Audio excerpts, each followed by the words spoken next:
Hello and welcome to the debate. I'm your host Sana Maqbool with you at PTB World. In today's show, we will be taking a look at two important developments. The first is, of course, the Election Commission of Pakistan filing a petition in the Supreme Court to review its earlier order of holding polls in Punjab on May 14th. And this is, of course, important also because it comes a day after seemingly a consensus has been reached with regards to the election date and the simultaneous conduction of the elections in the country. And this is important in terms of what has been going on since the Supreme Court has spoken to the political parties and has also asked them to come up with one single conversation with regards to when the election is going to happen. However, we've been hearing contradictory statements coming in from the PTI side and the ruling alliance, who have given various reports with regards to how successful the negotiations have been. It seems that perhaps only the conducting of elections simultaneously within the country has been decided without the matter of the date, which seems to be the bigger question. And at the same time, we now know that the Election Commission of Pakistan has also raised a number of issues in the petition that has been filed in the Supreme Court with regards to its earlier order of April 4th, where the conduct of the polls in Punjab on May 14th was directed by the Supreme Court. And this is important in terms of the number of factors that have been outlaid, which include, of course, what the Election Commission has stated needed to be done by the courts with regards to judicial restraint being exercised and for the jurisdiction of the courts not to be passed. And this, of course, is also coming in with the Parliament and the judiciary already being at loggerheads earlier, with the Parliament also refusing thrice the directives of the Supreme Court with regards to the elections in Punjab, including also the release of funds to the ECP. So this is going to be something that we're going to explore further, and what it means in terms of the Election Commission and whether or not the Supreme Court is going to be taking this up for hearing, since that has not been fixed as yet. We also know that simultaneously PTI leader Fawad Chaudhry has stressed upon the plea that has been filed by the PTI with regards to the caretaker setup in Punjab and KP, and has asked the Supreme Court to make sure that the Constitution is upheld in this regard, as well as the caretaker setup is not able to be part of the setup in regards to the dissolution of the assemblies after 90 days. But again, a lot of question marks, of course, have been raised, and so we're going to be taking a look at all of this in our discussion in the first segment. In our next segment, we'll also be taking a look at the development in the upcoming visit of the Foreign Minister of the country, Mr. Bilawal Bhutto Zardari, to India as part of the Shanghai Cooperation Organization Council of the Foreign Ministers Conclave, which is due to begin tomorrow. And this is going to be important since it's going to be the first visit by the Foreign Minister of the country to India in a decade's time. Also, of course, since there has been a lot of issues with regards to our neighboring countries since decades, but particularly since 2019 after the Pulwama attack, and then also the unilateral actions that were taken in the Indian illegally occupied Jammu and Kashmir of August 2019. And since then, of course, the idea of any possible dialogue between Pakistan and India has seemed bleak. But whether or not the foreign ministers will have an opportunity to speak on the sidelines of the SCO summit is also important, but it is also significant to note that the platform is not something that provides for bilateral disputes to be discussed. But again, whether or not there is an opportunity for the two sides to have a conversation, and whether or not the actual act of the foreign minister visiting is going to be symbolically powerful enough to create that impact is also something that we'll explore further in the second segment of the show today. For this and more, as always, in the studios, I've been joined by senior analyst Farrukh Pitafi. We've also been joined in the studios by Mr. Usama Ghumman, who's a law professor at LUMS and advocate High Court of Pakistan. Thank you, Usama, for being a part of the discussion. Also joined us online is Muneeb, Qadir, who's a political analyst and a legal expert as well. Thank you very much, Mr. Muneeb, for being a part of the discussion. Let me start with you, Usama. There have been a number of issues that the Election Commission of Pakistan has raised with regards to the petition that has been filed at the Supreme Court. But before that, I also want to understand that when we have taken a look at the issues with regards to the order of the Supreme Court. There have been many that have come from the parliament and political quarters, but it seems that the ECP is now raising this issue, and this is coming just the day after the final round of talks. Apparently the final round of talks concluded between the opposition and the ruling alliance as well. Is this something that was not considered as an issue before by the ECP with regards to the Supreme Court and its need to exercise judicial restraint on the matter, and the fact that it was not upon the courts to set a date? Thank you, Sana. So, Sana, I think this is a very exciting time. In one sense, it's the best of the time, and it's also the worst of the times. And why I'm really cheerful, and I think it's a very exciting time in good terms. So there are two institutions that have stood up. One is the Parliament, and other is the constitutional body, which is Election Commission of Pakistan. So let me say that why they have, in what context they have stood up for their rights, and for our rights, and for upholding the constitution, and why it is good for Pakistan as a society and for our constitutionalism. So starting from ECP. So as you have mentioned, in the earlier round, ECP, after Supreme Court's unconstitutional illegal order, which again which was not even an order of the court, which was decided by 3 members of a 7-member bench, and it was not even a majority order. So ECP caved in and issued a schedule under the directions of the Supreme Court. And at that point, I and many other constitutional scholars raised this point that this was not even a majority order, and ECP should have stood its ground, because we have to understand that under the constitution, ECP is not under any other body, be it a high court or even it be a Supreme Court. ECP is an independent body. It is as independent a body as the executive, as it is Parliament, and as the Supreme Court. So it is not subordinate to the court. So ECP did not take that stand in the earlier round, but I'm glad it has taken. And the second good development related, as you have pointed out, is the Parliament. So finally, the Parliament has stood up to the Supreme Court and has decided to structure the discretion of the Supreme Court on one account, and second, the Parliament has stood up for its right, which is the power to budget, authorization of public expenditures. Unfortunately, historically, the Parliament has not exercised this function very efficiently, and one of the ways in which the Parliament has been undermined are the supplementary grants. So for example, there are 400 to 500 billions of supplementary grants that the executive just spends every year and then takes a post facto approval from the Parliament. So for the first time, for whatever reasons, there's a very healthy debate in the Parliament, in the public sphere. So in that sense, both of these developments, they point towards a very healthy development in our democracy and constitutional. Let me here quote Hamza Alvi, the famous Pakistani Marxist, a very solid social scientist, who did this groundbreaking work back in 60s and 70s. So Hamza Alvi had this thesis about the overdeveloped state, and which Pakistan being one of the overdeveloped states. What he meant in very simplistic terms, that the bureaucracy and civil military and military bureaucracies were overdeveloped, and simultaneously judicial bureaucracy was very overdeveloped in Pakistani state.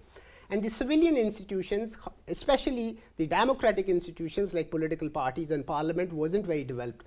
So finally, due to this crisis, the Parliament and other the institution which is supposed to ensure democratic elections, which is Election Commission, they have finally stood up the Parliament for its 2 fundamental purposes. Parliament has only 2 purposes: A, to make laws, and B, to authorize expenditures and make budget. So Parliament has told the Supreme Court that, look, this is our only task, which is to make budget, authorization of public expenditures from public consolidated fund, and we are not taking orders from anyone. This is our function, and we are going to perform this function. And the second is, we are going to make law. The Constitution gives us power to regulate the practice and procedure of the Supreme Court, and we are not going to budge from this. And the second is, Election Commission has stood up for its constitutional rights and is trying to ensure free and fair election, and because it is a constitutional body, and it has rightly pointed out to the Supreme Court that, look, you don't have jurisdiction, and it is our jurisdiction. How could you have taken our jurisdiction and issued an election schedule? That is essentially the Supreme Court acting as a clerk of Election Commission, which is not appropriate for the honorable justices of the Supreme Court. Right. Mr. Muneeb, of course, these issues have been highlighted in the petition by the ECP as well, and a number of things have been part of it as well. But there are two important factors beyond that of the jurisdiction of the courts as well. One, of course, is the reference to the order of the 1st of March, which has also been part of this petition. And then, of course, also with regards to the provision of the Constitution, how one cannot contradict the other, and the way that we want to move forward with the upholding the Constitution allows for one particular provision to have more preference over the other. In this example, of course, the fact that the conduction of free and fair and transparent elections is perhaps more important than the 90-day limit. Could you help us understand that a bit further, and whether or not, if that is the case, why was this 90-day time period been spoken about as the ultimate reason for this particular order? It's all about shaping narratives. So if you're going to focus on one particular article of the Constitution, which of course is very important, everything that is written in the Constitution, it matters and it cannot be avoided, I understand. But then, that's the beauty of our Constitution or of any constitutional system, that you look at the constitutional provisions as a whole, in totality. You have to take a holistic approach. That is what a good lawyer and what a good judge does when they bring interpretation to the written letter of the law.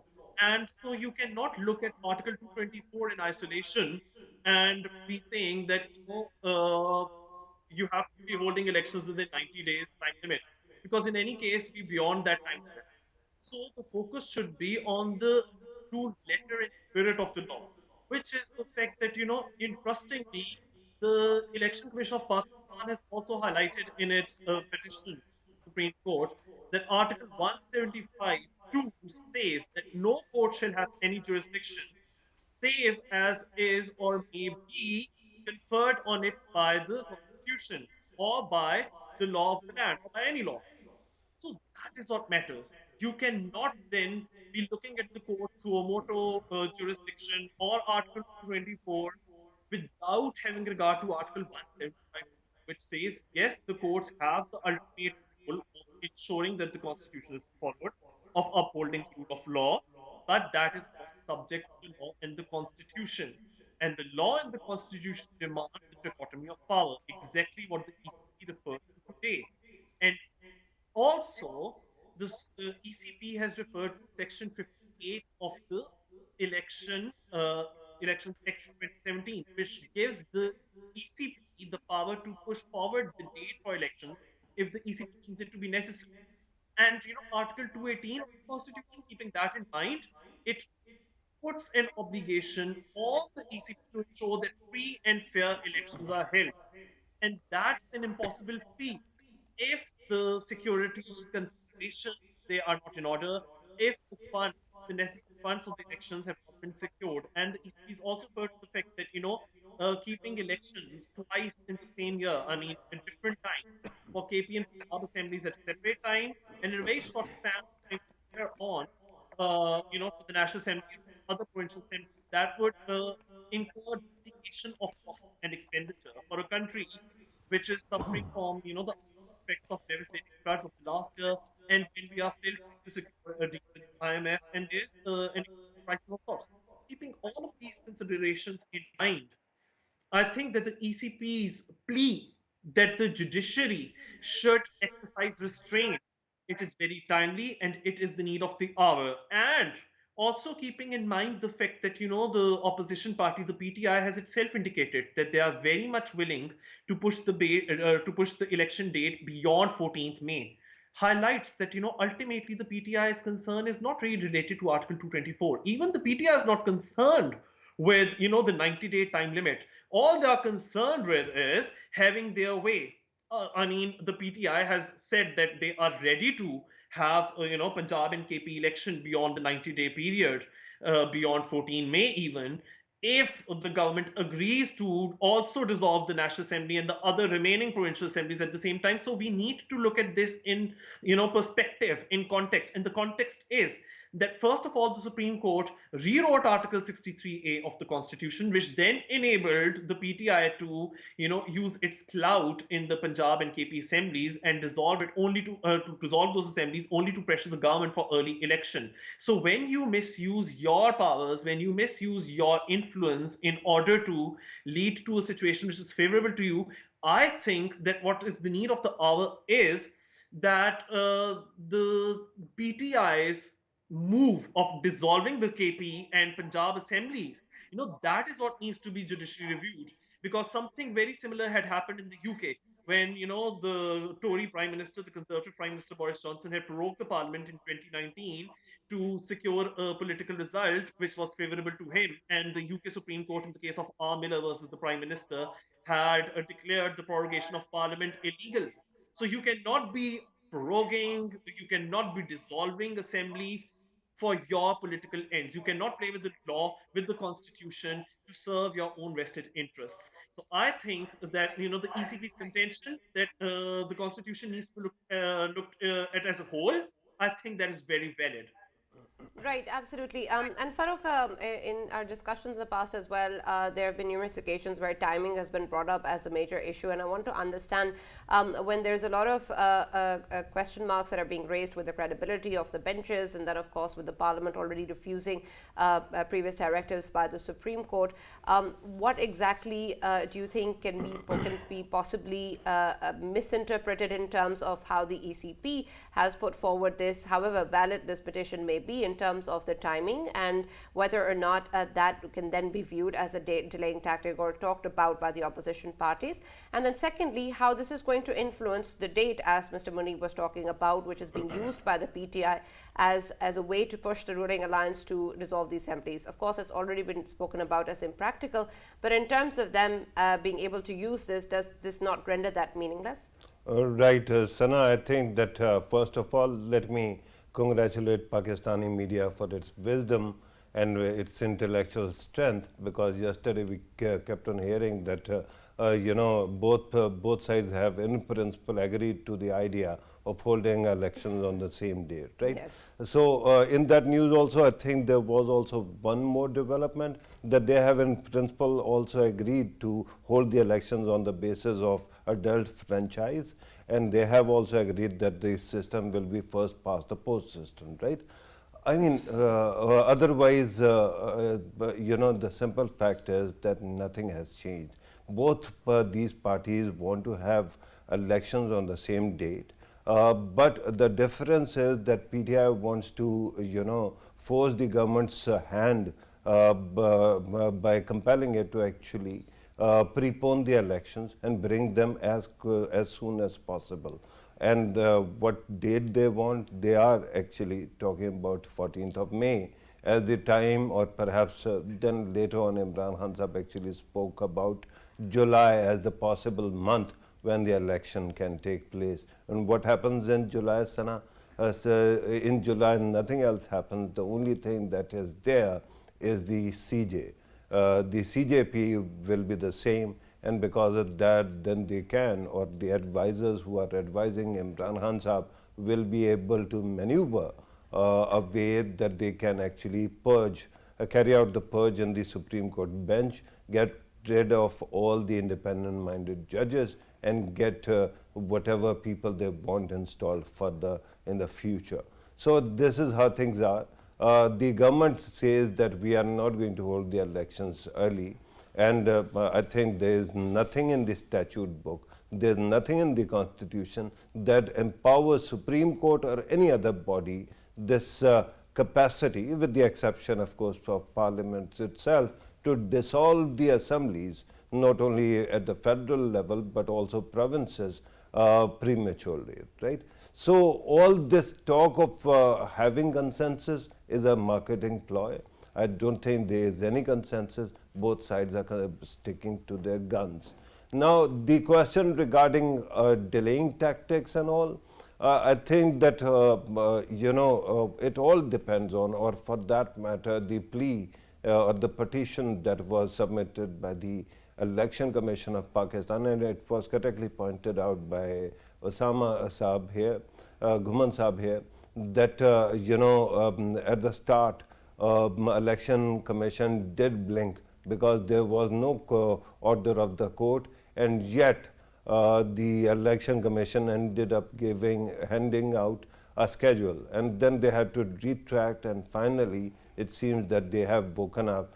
Even then they have actually moved on in the nick of time. On 4th of this month, that is tomorrow, their right to review would have ended. So they have chosen the last possible date to actually go for this review, and I understand it is important that they have gone for it.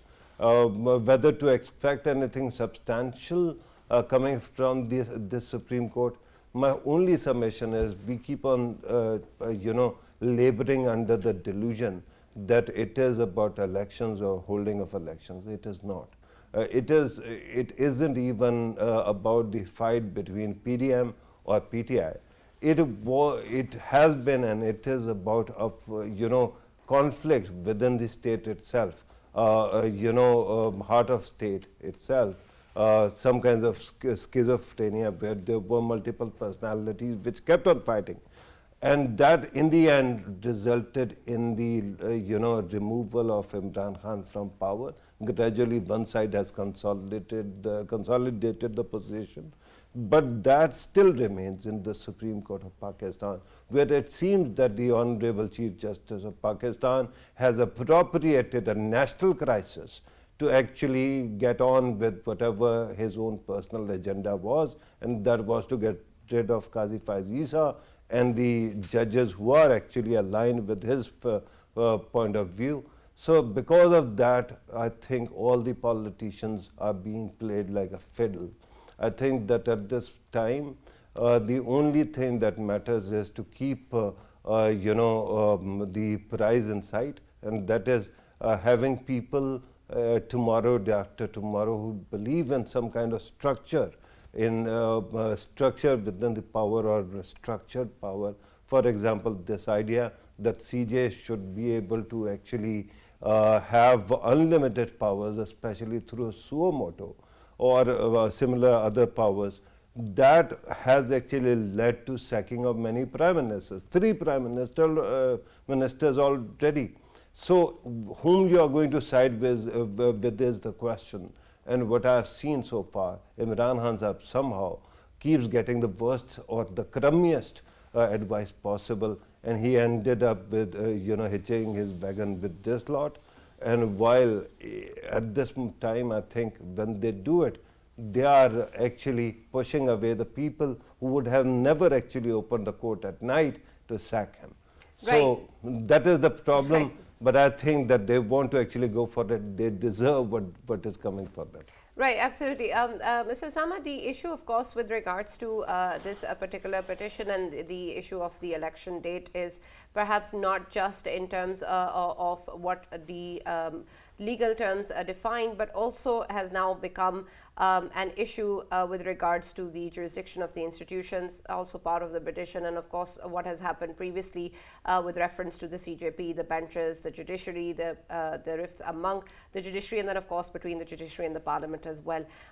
However, this proceeds in terms of what the Supreme Court or the benches decide. Do you think that there can possibly be any face saving, and whether or not that's going to impact the way that this petition is then going to be taken up? Because at the end of the day, whatever happens with regards to May 14th will be taken as a victory or a defeat by one side or the other.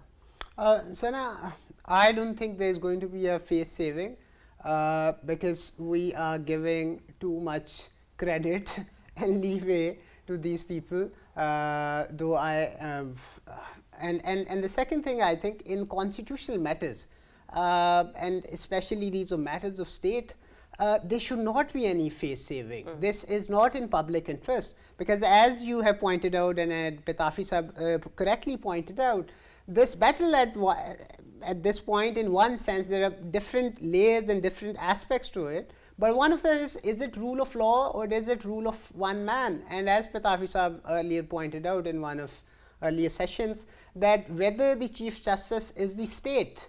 Famously, the French emperor said, I am the state.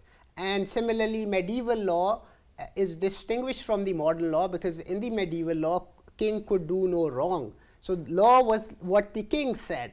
And the modern Chief Justice in the modern state of Pakistan is the medieval king. He's the Louis XIV of French, pre-revolutionary French state.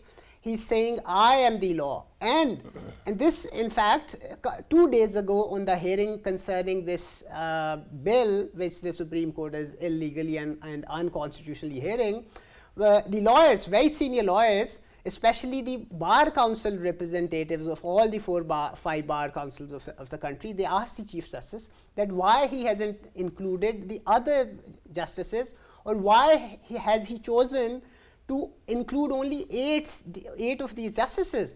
And Sana, you would be surprised by the Chief Justice's reply. He said, oh, this is my decision. I am not supposed to give you use any sort of reply or any justification. No accountability. And this is exactly, and this goes against the very idea of rule of law, because this is not Jahangir's justice, this is not Louis XIV's justice, this is the modern Chief Justice, and is supposed to be operated by law. But the Chief Justice and the modern Chief Justices have been acting as if they are the state, and they are so powerful that they can even rewrite the constitution, and they have the balls to say in open court that, okay, we are not accountable to anyone, and say, oh, we are not supposed to give you any justification for our decision. And this goes against the entire jurisprudence, because every day, Sana, you have to remember that the executive of this country is hauled before high courts every day. There are 150,000 writ petitions filed in the 5 high courts of this country, and in every writ petition your complaint is against the executive. The executive, the most powerful institution of the country, appears before courts every day, and it justifies its actions by elaborate theories and sort of material it presents to justify its legitimate sort of policy decisions. And these judges, they have, how can they say it? Because every day they decide these, and also it goes against a very own interpretation of the Supreme Court, the standards that it imposes upon the other institutions. So, for example, in a very famous case of Mustafa Impex, the Supreme Court interpreted the definition of the federal government to include the Prime Minister and all the federal ministers. So it has been a major hurdle. The Supreme Court said essentially that everything that the federal government has to do, it cannot be done by the Prime Minister alone or any of his deputed person. The entire cabinet, and I imagine the cabinet has to sit and decide. Right. And now the Supreme Court is saying that it is not just and all the justices are the court, it is just the Chief Justice who is the Supreme Court. So in that sense, I don't think there should be any face saving, and we need a resolution, because this mischief have gone on for too long, and it's about time it's corrected. Right. Mr. Muneeb, very quickly, I'd like to ask another question with regards to the petition. It's also mentioned with reference to the elections being held in KP and Punjab on a different date than the rest of the country as being a hindrance in the conduct of free and fair elections, because then there's going to be an elected government set up there. I want to understand, given the fact that there are no other issues with regards to the situation, I know there are issues with regards to funds and security that have been pointed out, and of course the Supreme Court as well. But on its own ground, how valid is this argument? Because if there is dissolution of assemblies and provinces and the 90-day period is there in general, should this still be something that is a reflection of an implausibility of the conduct of free and fair elections? Absolutely. I think this is a very valid concern again. It's because, the ECP has elaborated that Punjab and KP, they had, 173 and 55 National Assembly seats out of the total 326 in the National Assembly. So just imagine that, if the KP and Punjab assemblies are elected before the National Assembly election take place, the amount of influence that the governments in Punjab and KP would be able to exercise over the course of the National Assembly election, I think that totally undermines the very raison d'etre, the very spirit of Article 218, and how would then ECP be able to conduct a free and fair election?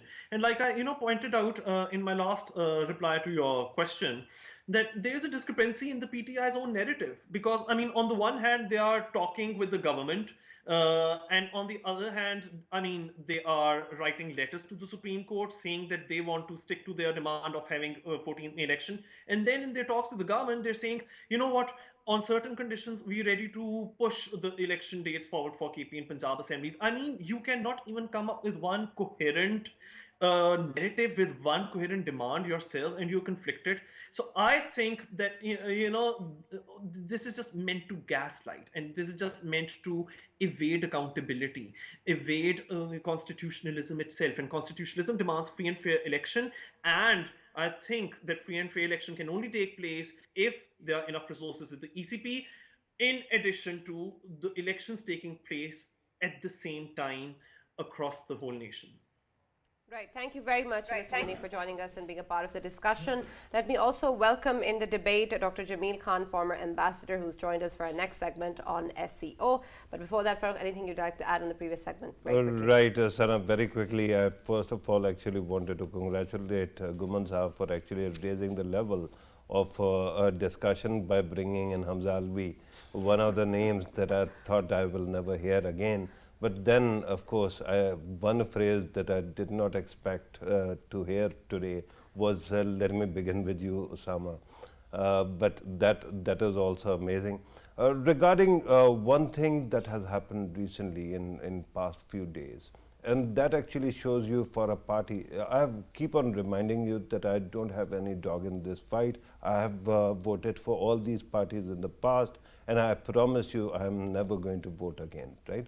But regardless, so I'm not particularly interested in any one party, but one party that keeps on talking about Hakiki Azadi, true independence, PTI, that actually keeps on telegraphing to me that it doesn't have its own volition. For example, Imran Khan Sahab kept on actually giving interviews regarding how influential General Bajwa was, and then we kept on hearing these allusions that General Faz also played a very important role. And now the way they are trying to be teachers' pet, the way PTI has gone to Supreme Court, submitting how effective their dialogue was and actually breaking it down is depressing.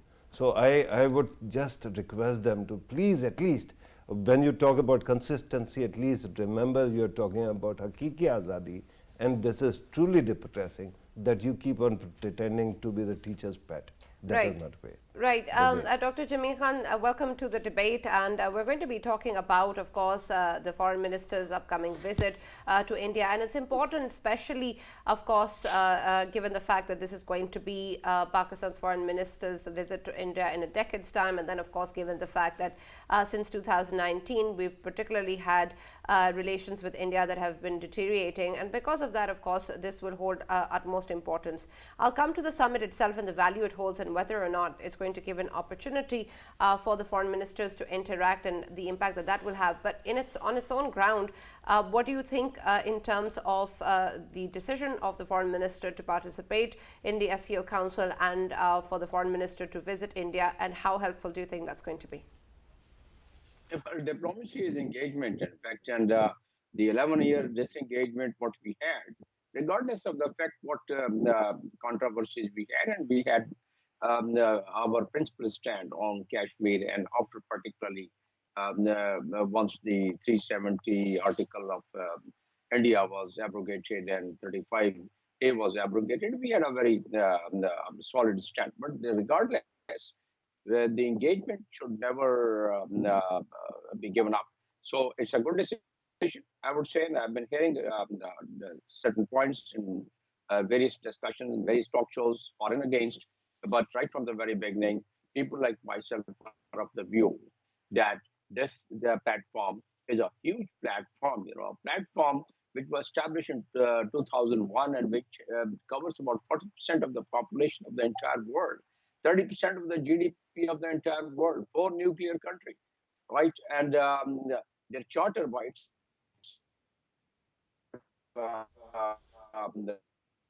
Russia members, they are now hard to really try and go very close to the achievements and the mission charter ingredients, what they have to really try and consolidate. So India, if it is hosting and its rotational chair of the SCO, that doesn't mean that we should leave this platform. Good decision, and I think we should make best use of it. All such meetings, all such summits, they afford the opportunity of meeting on the sideline. There are about 8 other members, Uzbekistan, there are about 7 more members other than Pakistan, and Kyrgyzstan, Tajikistan, Russia, China. So on the sideline meeting, and imagine that soon after that, the Chinese new foreign minister, chief counsel, he's visiting Pakistan. So definitely, it is an important occasion. Perhaps there might be a handshake meeting because the last meeting of the head of states in Samarkand, the prime minister did not even had any sideline meeting. Prime Minister of Pakistan did not have any sideline meeting with Modi. But shake-hand meeting, there is no harm in that, so long as there is no compromise on the principal stand, and so long as we are. Imagine, the world is changing. Yesterday, there were so much of animosity between India and Saudi Arabia. Even Saudi Arabia was willing to allow Israel to fly over and attack Iran. It's just a couple of years, 2-3 years, once the nuclear deal was being negotiated. And today, the way they have, approached their differences. So one day, I think we'll have to really pave the way to really see what platform could be used. And SCO is one of the best platforms, the regional platform which could be used. And this platform has the strength of United Nations. Under Chapter 8 of the United Nations, the regional organizations such as SCO, ECO, or other organizations, they are formed, and any decision taken, it has a support of the United Nations. So basically, the members, they have in their charter their addressing terrorism. India has always been exploiting this very point of SCO. They've been always trying to include certain points in the joint communique, joint statement of such summit, where they would try indirectly, or at times they try directly. Once I was ambassador, I also noticed that wherever we would have such summits, the Indians would like to always endeavor to get certain points included, which could be directed towards Pakistan. But now we also have good friends in SCO. I don't think there would be any such thing this time. Between the line, perhaps something about terrorism, and between the line, something about the regional security. But then we've been doing our military exercise with the SCO members, including India, very recent. And once this summit is taking place, this summit has its own charter, its own agenda. Agenda by itself is very important agenda. So I think the very decision of going for this meeting and opting to go for this meeting was quite well founded. And I think people like myself, we are quite satisfied that we did not leave this platform open for others to exploit Pakistan so far as its foreign policy goals are concerned. And our economic ties always gives way to the engagement, the political engagement, and economic ties are the best way we can resolve by utilizing the platform like SCO, like Operational Organization, or ECO. ECO and SCO, these two platforms in this region, there are 5 countries. They are the common members in both, and there are certain overlapping in their charter as well. So from that standpoint, I would say that the fields like good neighborly relations, neighborliness of the members, develop multifaceted cooperation in politics, trade, economy, research and technology, culture, education, energy. So all these things, and most of these things will be discussed in that. The only controversial things it comes, the charter brings in an impediment on the members to start discussing about their these issues or about their differences and disputes at this platform. So I don't think the dispute is going to be discussed, and neither the agenda gives any say, the way out to do that. So the decision of the Foreign Office and Foreign Minister in particular, in my view, is quite well required. And see, as I said, that geopolitical situation, regional as well as the global geopolitical situation, it warrants that we should not leave such platforms open for others to Right, take decisions. absolutely. And I'll come back to you, Ambassador Saab. Farrukh, with reference to this decision, I understand what the Ambassador is saying in terms of where Pakistan is coming from. But of course, we've been talking about the current BJP regime in India, what is going on in the disputed territory of Kashmir, and then also, of course, within India, and especially since 2019. Does this in any way influence Pakistan's stance in terms of bringing this forward in the light of the international community? Right, absolutely, Sana. But let me also address the two levels of the development that is taking place in India in coming days. One regional, the other bilateral. Right. SEO itself is a very important platform, especially because even though when it was conceived, it was thought that it is going to actually push for multipolar world.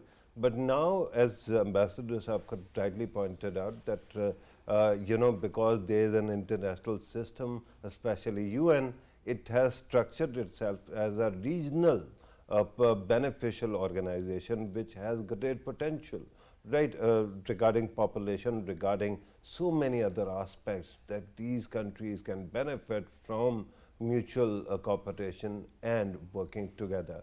I understand that our minds, which are trained by the likes of intellectuals like Barry Buzan, we keep on seeing competition while there might be a great potential for cooperation. So it is great news. I'm really looking forward to the outcome here.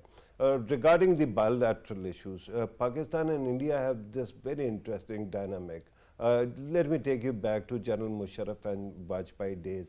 At that time, exchange of harsh words, whenever both of them were in their domestic constituencies, would continue, right? And there were, in 2002, we almost had, a fight or a war. But then we saw General Musharraf visiting Delhi, and we saw that there was thaw, and their body languages changed, their communication changed, right?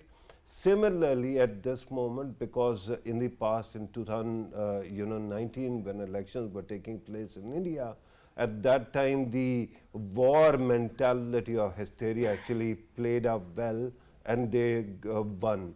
But now there is this limit to the law of, actually not limit, it is the example of law of diminishing returns.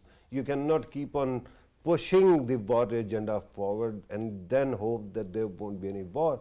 So what else can help Modi government in winning the elections? Becoming a statesman and actually making peace with Pakistan. Right. So what happens then? There has to be a very important component is Kashmir. There will be some concessions regarding human rights and all. So I'm really hoping that in the next few months there's going to be accelerated thought between the two countries. Okay. And who knows that in the end both sides might end up with a Nobel Peace Prize. Right.